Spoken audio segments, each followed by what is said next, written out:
Hey everyone, Josh Hennig, wanting to check in with you before I get my workout in for today about what progress really means. And I think a lot of times we get so focused on the long term goals that we have in life that we don't see the short term progress that we've made.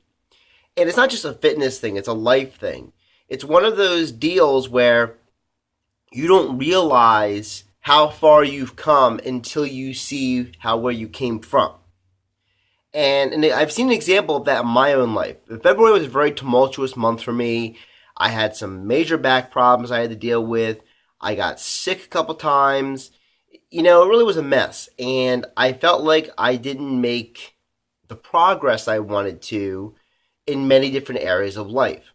And then I came along and I'm going to show you a photo. It's a 2-month progress photo, and you're going to see it right here.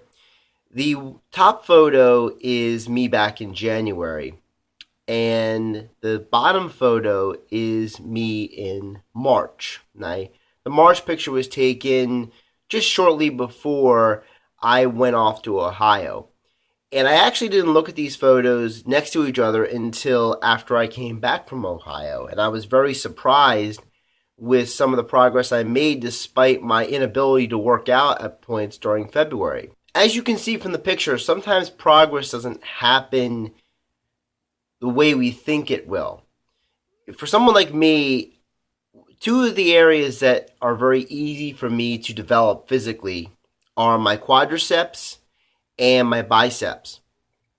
And the back has been one of the areas that's always been, I guess you can call, a weak point for me, or an area that takes a lot of extra work to develop.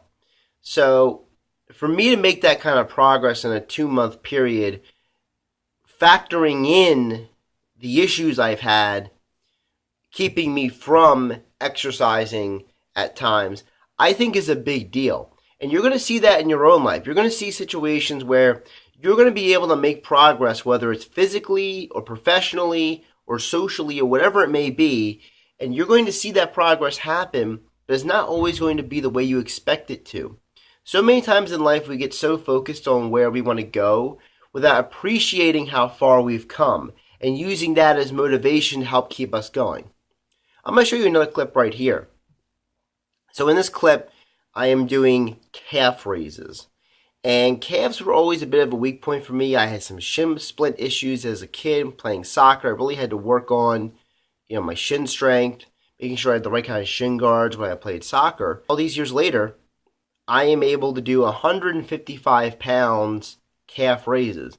That's a big deal for me because of the fact that when I first started doing calf raises, I could barely do 45 pounds. And over the years, I've been able to strengthen the slow and fast twitch fibers in my calves. Honestly, if I would have known the things that I know today about health and fitness when I was in high school, I probably could have avoided certain injuries because I didn't know better back then. And no one really told me better. And I'm not trying to put anybody down, but when you're in high school and you're playing sports and you're in gym class and you're dealing with different types of people, part of their job is to help bring you along and mentor you. And people didn't really help me with certain things. And I kind of had to figure it out on my own.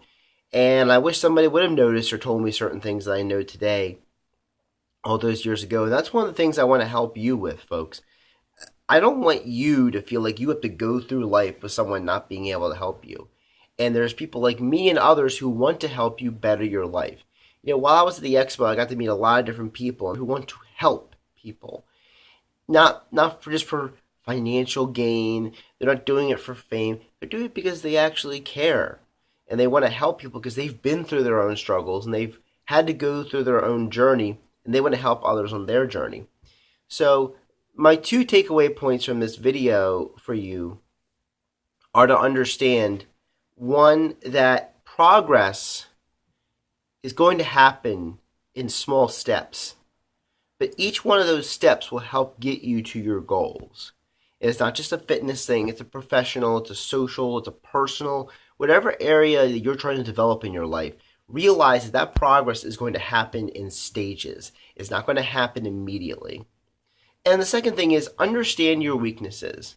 For someone like me, my strongest points, like I said, I can develop my biceps on my quads like it's nobody's business. Okay, just like in the mental realm.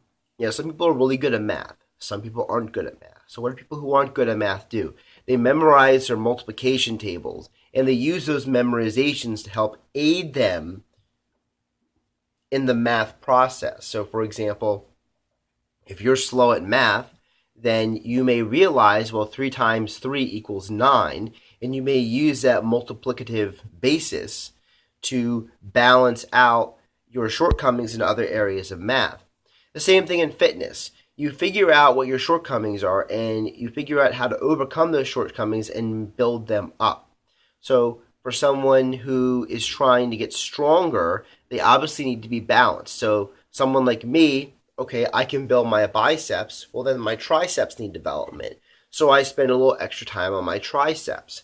I know my quads are a strong point, so I need to spend a little bit extra time on my hamstrings and my calves. So I'm balanced, so I have overall functional strength, and that I'm not lopsided or imbalanced. Because when you're imbalanced, you're actually going to cause yourself more potential possibilities for injuries. This is Josh Hennig.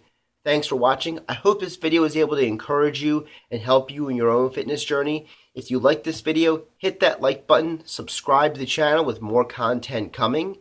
Catch you next time.